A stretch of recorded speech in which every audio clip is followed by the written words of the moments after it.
बीड सरपंच हत्या प्रकरणात महत्त्वाची अपडेट। आरोपी वाल्मिक कराड आणि सुदर्शन घुलेचा 6 डिसेंबरला 2 वेळा फोनवर संवाद।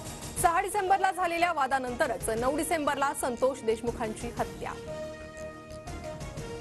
वाल्मिक कराडानंतर आता मुलगा सुशील कराडही अडचणीत येणार। सुशीलनं मॅनेजरच्या घरात घुसून पिस्तुलाच्या धाकानं लूट केल्याचा आरोप। पोलीस आयुक्त दखल घेत नसल्याचं सांगत मॅनेजरच्या पत्नीची सोलापूर न्यायालयात खासगी फिर्याद।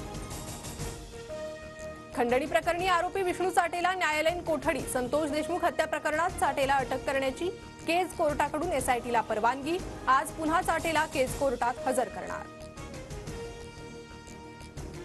धाराशिव वाशिममध्ये आज जनआक्रोश मोर्चा। बीड सरपंच हत्या आणि परभणी सोमनाथ सूर्यवंशी मृत्यू प्रकरणी नागरिक रस्त्यावर उतरणार। देशमुख कुटुंबियांसह लोकप्रतिनिधी आणि नेते उपस्थित राहणार।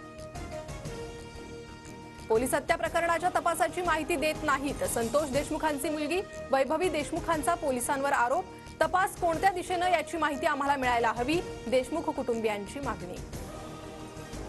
हत्या प्रकरणात धनंजय मुंडेंचा दुरान्वय संबंध आहे की नाही हे तपासानंतर कळेलच। आताच दावे नको, सुरेश धस यांचा अजित पवारांना सल्ला।